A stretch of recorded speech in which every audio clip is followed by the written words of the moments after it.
राधे राधे महाराज जी। महाराज जी, मैं स्त्री रोग विशेषज्ञ हूँ। कुछ दिनों में तीज का व्रत, चौथ, नवरात्रे जैसे व्रत महिलाएं की अटूट श्रद्धा रहती है। महाराज जी, ऐसे समय में गर्भवती महिलाएं भी खुद गर्भ में पल रहे बच्चे के स्वास्थ्य का ध्यान न देकर व्रत रहती हैं। नहीं नहीं नहीं नहीं नहीं नहीं रहना चाहिए, क्योंकि उस समय आपके ही खान पान से बच्चे का पोषण होता है। जब गर्भस्थ शिशु होता है वो माँ के ही खान पान व्यवहार से पोषित होता है।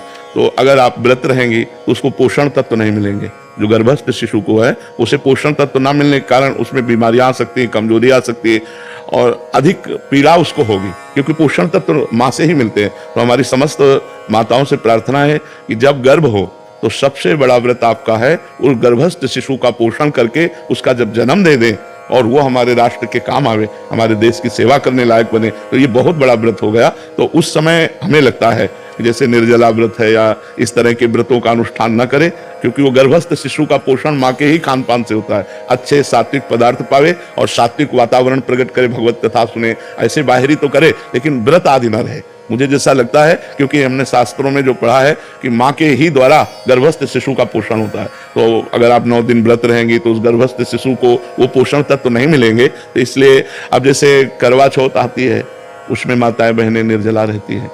अब गर्भस्थ शिशु को यदि नहीं पोषण तत्व मिलेंगे तो व्याकुल हो जाएगा ना, परेशान हो जाएगा। वो प्रतिक्षण जो नाभि में नली होती है वो माँ के ही उस शारीरिक नसों से जुड़े होती है, जिससे पोषण तत्व से जाता रहता है। जैसे नाल कहते हैं ना, नाभि से, हाँ, वो पोषण तत्व जाता रहे। प्रति घंटे जो माँ खाती पीती है उसी से उसका सार तत्व निकल करके उस गर्भस्थ शिशु का पोषण करता है। तो हमें लगता है कि माताओं को बाहरी आराधना करनी चाहिए, जैसे भगवान नाम कीर्तन है, पाठ है, पूजा है, ये सब करे, लेकिन खान पान में अपने लिए तो संयम कर सकते हैं, लेकिन उस गर्भस्थ शिशु के पोषण के लिए जैसे हम औषधि आवश्यक है ऐसे वो भोजन आवश्यक है, पोषण तत्व आवश्यक है उस बच्चे को। तो हमें लगता है उन दिनों व्रत नहीं रहना चाहिए।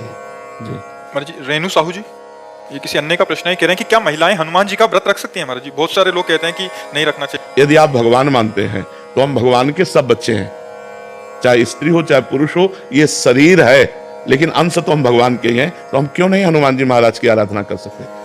हम मानते हैं कि प्रगट रूप में जब हनुमान जी के श्री विग्रह पर बंधन वार आदि इन बातों को तो हम, लेकिन वो हमारे भगवान हैं तो हम हनुमान चालीसा पढ़ सकते हैं, उनका नाम जप सकते हैं, उनकी आराधना कर सकते हैं, हम उनको भोग लगा सकते हैं।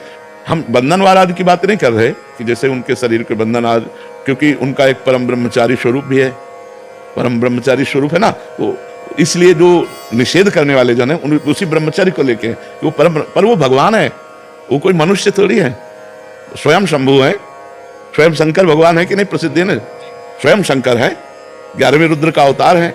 तो हमें लगता है कि जैसे आराधना तो सब कोई कर सकता है, पर हम बंधन वार आदि के लिए अभी प्रमाण नहीं पाया अपने हाथ से हनुमान जी के शरीर को छूना या उनके बंधन आदि, ये अभी तक हमें।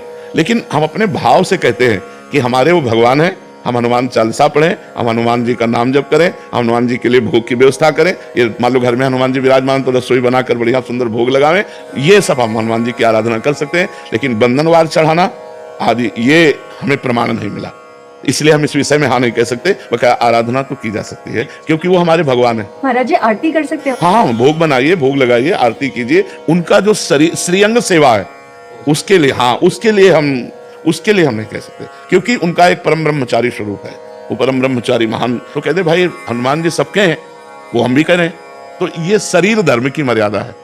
तो हम शरीर धर्म की मर्यादा के अंतर्गत कहते हैं कि बंधनवार चढ़ाना आदि जो हनुमान जी का है वो हमने कहीं नहीं पढ़ा कि माताएं बहनें चढ़ाएं। लेकिन हम भाव से कह रहे हैं कि हनुमान चालीसा पढ़ना, नाम कीर्तन करना, भोग समर्पित कर देना, आरती कर देना, ये निषेध है। उनके श्रीअंग की सेवा के लिए हमने कहते हैं। ये बजरंगबाण रोज पढ़ा जा सकता है?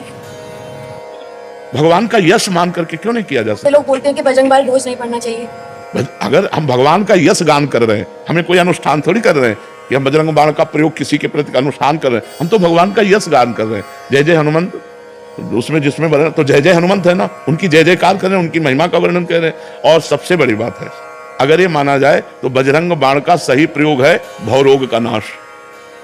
जो भव रोग है उसका नाश, शरीर रोग तो नाश एक साधारण बात है, भव रोग नाश है रोग, हरे सब पीरा जपत निरंतर तो ये बात है, जपत निरंतर, नासे रोग हरे सब पीरा जपत निरंतर। और कौन सो काज कठिन जग माही जो नहीं होता तुम पाए। तो अगर हमारी श्रद्धा है कि हम भगवान का यश गान कर रहे हैं तो हमें कोई परेशानी नहीं। अनुष्ठान कर रहे हैं फिर बात अलग हो जाती है। जैसे हम देवी माँ हैं, दुर्गा देवी, कात्यायनी देवी, चामुंडा देवी, हम माँ भाव से आराधना कर रहे हैं, वो अलग हो गया। और शक्ति भाव से वो एक अलग हो गया। हनुमान जी भगवान भाव से अलग हो गया और अधीन सिद्धियों के वो अलग हो गया। तो हम लोग तो आराधना कर रहे हैं, उनका यश गा रहे हैं, कोई अनुष्ठान थोड़ी कर रहे हैं, ऐसी बात है।